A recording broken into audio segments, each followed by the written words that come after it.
آج کی پہلی آڈیو جو کویسچن ہے پہلا وہ سنتے ہیں۔ کیا جو فطرانہ ہوتا ہے یہ صدقہ ہوتا ہے، اور جب کسی کو دیا جائے فطرانہ تو اس کو بتانا چاہیے کہ یہ صدقہ ہے؟ یہ اس کی تھوڑی سی وضاحت فرما دیں، یہ تھوڑی سی کنفیوژن ہے ذہن میں۔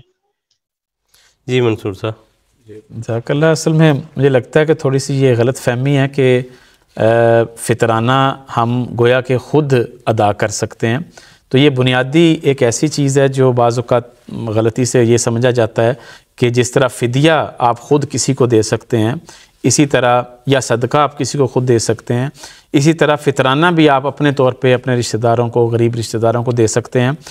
تو یہ بات واضح وضاحت کے ساتھ میں اس لیے بیان کرنا چاہتا ہوں کہ یہ غلط فہمی تاکہ دور ہو جائے کہ فطرانہ مرکزی انتظام کے تحت ہی آنا ضروری ہے، اور جو مرکز کا انتظام ہے اس کا سارا روپیہ خلیفۃ المسیح یا مرکز کے پاس آتا ہے۔ پھر مرکز کی مرضی سے اگر کسی جگہ پہ کوئی ضرورت مند ہے تو آپ مرکز میں لکھ سکتے ہیں کہ یہ فلاں ضرورت مند ہے تو اس کو دیا جا سکتا ہے، لیکن اپنے طور پہ آپ کسی کو نہیں دے سکتے۔